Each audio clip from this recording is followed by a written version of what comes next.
कभी कभी इंसान को पता भी नहीं चलता कि उसका रास्ता किसी और ही दुनिया की तरफ मुड़ चुका है, और जब तक एहसास होता है लौटने के लिए कोई दुनिया बची ही नहीं होती। 4 साल बाद मानव अपने गांव लौट रहा था। शहर के शोर ने बहुत कुछ बदल दिया था, मगर गांव की मिट्टी की खुशबू अब भी उसके दिल में जिंदा थी। उस रात सड़कें वीरान थी, पेड़ों की परछाइयाँ चांदनी में टेढ़ी मेढ़ी आकृतियाँ बना रही थी।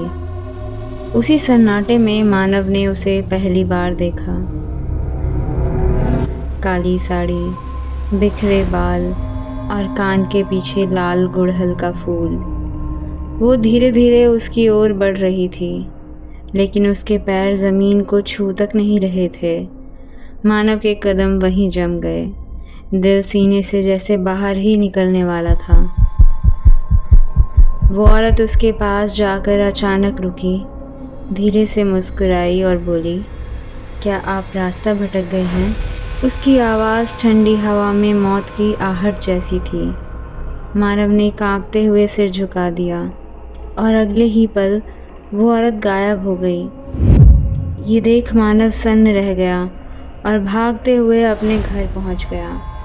अगले दिन सुबह नींद टूटी तो लगा जैसे सब सपना था। दोपहर के समय जब वो तालाब के किनारे पहुंचा तो वहाँ कुछ औरतें कपड़े धो रही थी, लेकिन मानव की नज़र एक औरत पर जाकर जमी रह गई। वही चेहरा, वही काली साड़ी और वही लाल फूल। इस बार वो सीधे मानव की आंखों में देख रही थी। उसकी निगाहें ऐसी थी जिनमें इंसानियत की कोई चमक नहीं थी। मानव समझ नहीं पाया क्यों, लेकिन वो उसकी ओर खिंचता चला गया। दिन बीतने लगे, मानव उसकी ओर आकर्षित होने लगा। मानव उसका पीछा करते करते एक दिन उसके घर एक छोटे से कॉटेज तक पहुंच गया। वहां दीवारों पर अजीब प्रतीक उकेरे हुए थे, जैसे किसी ने मंत्र फूंककर उन पर सुरक्षा का जाल बुन दिया हो। मानव ने अंदर खिड़की से झांका तो देखा एक आदमी बैठा था, निशा का पति। वो चाकू पर धार चढ़ा रहा था और बोला, आज अमावस्या है, तुम बाहर नहीं निकलोगी, दरवाजे खिड़कियां सब बंद रखना। मानव ये सुनकर सोच में पड़ गया। इतनी बंदिशें क्यों छुपा कर रखा गया है उसे? आधी रात बीतते ही मानव दोबारा उसके घर पहुंचा। तब अंदर से चीखने की आवाज़ें आ रही थी। मानव दौड़कर कॉटेज तक पहुंचा, दरवाज़ा तोड़ा तो अंदर का नज़ारा देखकर वो हैरान रह गया। निशा एक कोने में सिमटी हुई बैठी थी, डरी सहमी हुई सी, और उसके सिर में एक कील गड़ी हुई थी। मानव कील निकालने के लिए निशा की तरफ बढ़ा तो उसका पति चिल्लाया, नहीं, तुम नहीं जानते, वो इंसान नहीं है। लेकिन मानव जैसे सुनना ही नहीं चाहता था। उसने अपने हाथों से वो कील खींच ली। पल भर में हर चीज़ बदल गई। फूलों की सुगंध सड़ते मांस की गंध में बदल गई। निशा खड़ी हुई, उसकी आंखें लाल अंगारों की तरह चमकने लगी। होंठ फटे, दांत बाहर निकले और वो उस आदमी पर जोर से झपटी। उसका पेट चीर डाला, खून दीवारों पर बिखर गया। मानव को कुछ समझ नहीं आया। उसने वो कील उठाई और पूरी ताकत से फिर से उसके सिर में ठोक दिया। निशा वापस अपने मासूम चेहरे वाले रूप में आ गई और रोने लगी। बोली, मैं बुरी नहीं हूँ, ये शाप है मुझ पर, मुझे अकेला मत छोड़ो। लेकिन मानव उस रात डर के मारे गांव छोड़कर ही भाग गया। 2 साल बाद मानव फिर गांव लौटा। इस बार निशा उससे बाजार में दिखी। वही चेहरा, वही मुस्कान। निशा ज़रा भी नहीं बदली थी।